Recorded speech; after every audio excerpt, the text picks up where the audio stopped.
Hey yo, what's up guys? Filipino Fingers here, and today I wanted to share with you a 250-no hardpoint. We got this done. We didn't have that much trouble. I mean, we rotated a lot.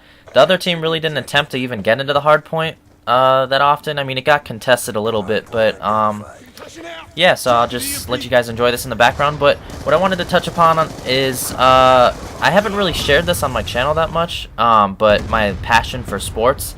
And especially in the summertime, I mean, the only thing that's really going on now is, I mean, I love baseball, but I mean, for people to talk about baseball, I mean, that's not the most exciting thing to do. And also soccer, I'm not that big of a soccer fan, so I guess the biggest craze right now is NBA free agency. And there's been a lot of moves, a lot of deals that have been going on, and I just wanted to touch upon a little bit of that. Starting with Dwight Howard. It was pretty obvious that he really wasn't going to re-sign with the Lakers. Kobe's pitch on learn from me to become a champion. I mean, is that realistically all you have to do is share? Dwight knows that, I mean, virtually they have nothing to build around him. They're all aging. There's no foundation except him, and I understand he wants to be the focal point of the offense. He wants to get his touches. But for him to go back to LA, him and Kobe, they couldn't mesh well. There's no way they could play. And Kobe got a little butthurt. He shared a picture on Instagram saying "Vamos" with him and Pau Gasol. Like, that's gonna really win him a number 6. Come on, man. And then he unfollowed him on Twitter, or he unfollowed him on Instagram. So he's a little butthurt about that. And for all the Kobe fans out there, I mean, he's a great player. I'm not hating on him at all. But his window's closed. His legacy can only get tarnished now. I mean, there's virtually nothing he can do that can expand on it. I mean, if you look at both conferences, what the Nets have done, I mean, Miami's still there, Oklahoma City, Houston. Houston's only going to get better, especially if they don't make any more moves this year. Josh Smith just signed a new deal with the Pistons, and they were talking about a sign-and-trade deal with Atlanta, and that's not going to happen anymore. He signed a 4-year, $56 million contract. And Josh Smith is kind of the player where he plays hard. He's a great player. He doesn't show up for 48 minutes, and you can kind of look back at that saying, is he in it for the money or is he in it for the contract? I mean, come on, Detroit is one of the worst cities, not the worst cities, I'm sorry, one of the worst teams in the NBA, and for him to sign a big deal, a lucrative deal with a horrible team, I mean, he's all about the money. But that's not the point. I was just talking about how if Houston doesn't sign someone, if they don't make any more moves, they can sign a bigger player next year, save some money. If they deal a Sheik or Lin, they can save some cap space for next year.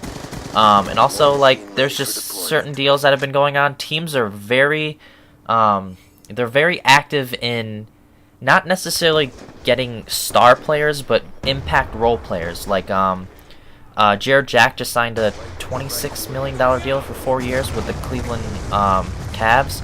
I mean, he's a great player. He's a 6th, 7th option, or he's a 6th, 7th man coming off the bench. He's not really a proven starter, especially with Kyrie there. But I mean, he's getting, what is that, 26 for, it's like 8, it's like 7.5, 7.6 a year for a backup point guard. I mean, teams are going crazy. Landry signed a 4-year, $27 million deal with the Kings. It's kind of lucrative. I mean, those teams are basically going nowhere, but that's the evolution of sports. These deals are getting very lucrative. Dwight just signed a 4-year, $88 million contract. He left $30 million on the table with LA, but Houston just has more going for him. They got an innovative GM. He brought in all these other players. He brought in Lin, Harden, Ashik. Houston is a team that's making moves and they're on the uprise.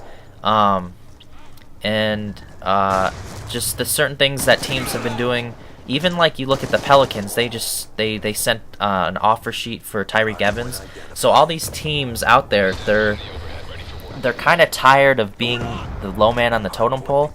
When you see teams like low market teams like Sacramento and the New Orleans Hornets signing max deals, I mean, it's not a max deal for Tyreek Evans, but last year they signed Eric Gordon to a max deal, and it's kind of crazy to think that there's certain teams out there like